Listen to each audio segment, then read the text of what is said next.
Okay, we're going to continue on with equilibrium. This is part of equilibrium 2. We're going to call this 2A. I ran a little bit over for the 15 minutes, but we have a little bit more to cover. So as we were talking about, we have the supply function, and the supply function is derived from the marginal cost function. It can also be derived from the production function and the profit function. And so we have the determinants of supply are the cost of inputs, technology, the price of substitutes, and the price of complements. And so basically, anytime the price goes down of good in the market, the quantity supplied in the marketplace will also go down. And that's the opposite of supply, or I'm sorry, that's the opposite of demand, where in the world of demand, you basically have,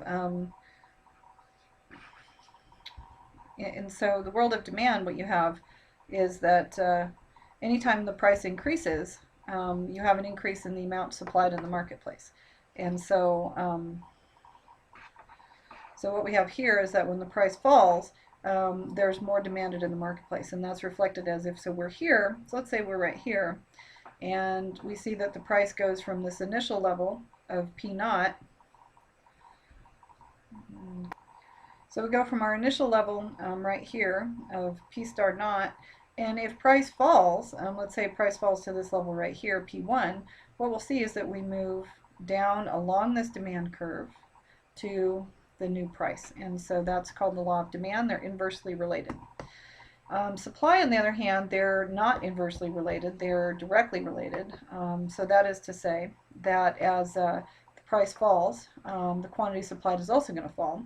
And so if we start here on our same P star naught and X star naught, what we see that if price falls, we're going to go down along the supply curve this direction to our new lower price and a new lower quantity supplied. And so those are some of the basics of that. And in this case, the determinants of supply are really embedded in the things of how much it costs to produce. And so those are going to be things like the cost of the inputs, capital and labor, and other things that go into your product.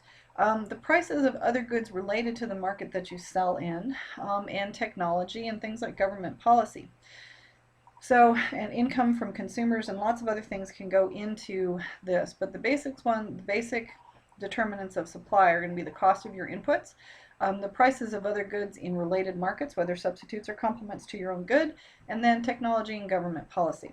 So if any of the determinants of supply change, then the independent variable itself changes, and the entire relationship between what's on the right-hand side and what's on the left-hand side change.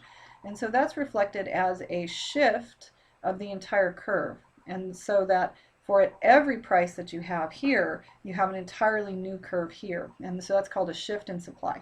When price changes, if price is the only thing that is changing, we move along the supply curve to a new level. But if one of these puppies over here changes, what we get is an entirely new curve. So some other ways of looking at equilibrium, some of the common names or things that you'll see.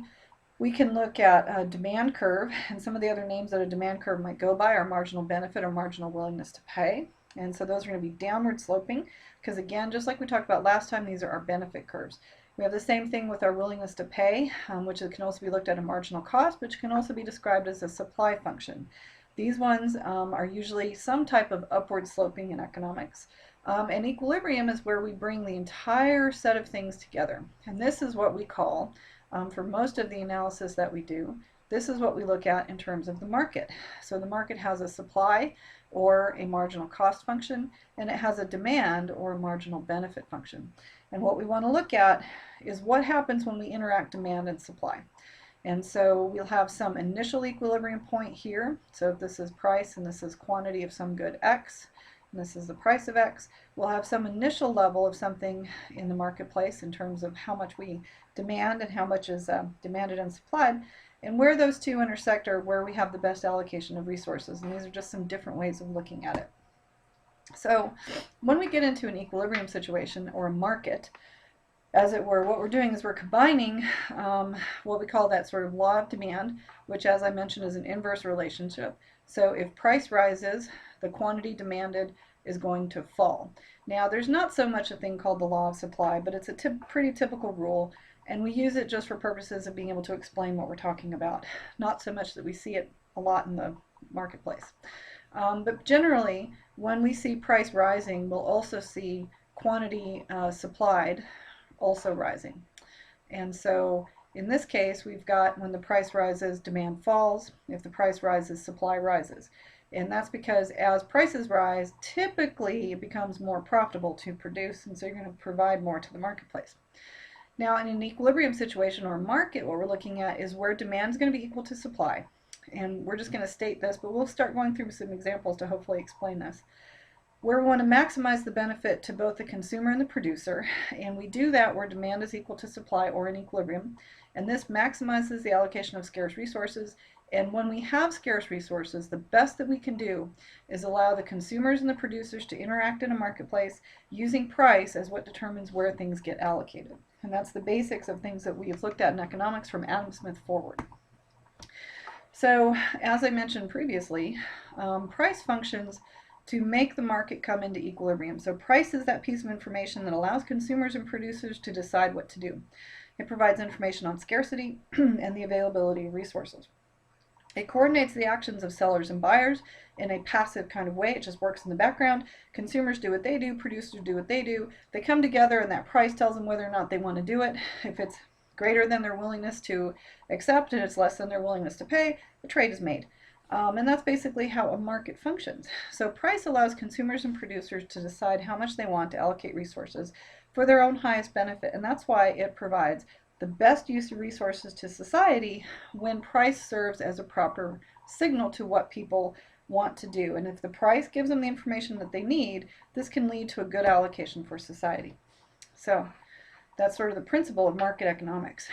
If each individual firm is choosing actions that are in their own best interest, but each is limited by resources and the interests of others, then the market is what serves to coordinate these diverse needs to allocate resources effectively without any central control. Nobody's going to tell you how many units of hamburger to consume. They're not going to tell you how many bushels of bread to, or how many loaves of bread to make. This is what's coordinated through the market via price signals.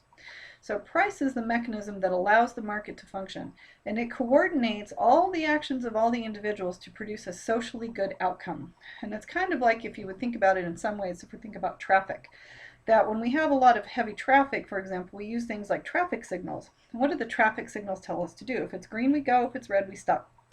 Price kind of serves in the same way. So without a whole lot of central control, but a proper price and good property rights, we can have a pretty good allocation of resources. And so this is where, when we talk about Adam Smith, we go from how an individual choosing things in their own best interest can lead to the best interest for everybody.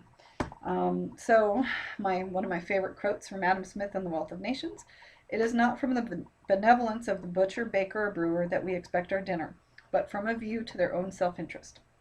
A capitalist economy is founded on the principle of letting individuals decide how to allocate resources by allowing property ownership that allows self-interest to guide resource allocation.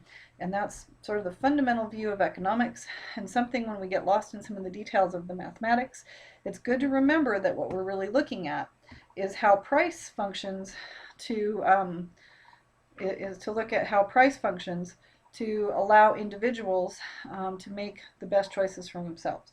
And so providing information to the marketplace and letting people choose their own fate is the principle of a market economy. And that's it for today's segment on equilibrium. Thank you.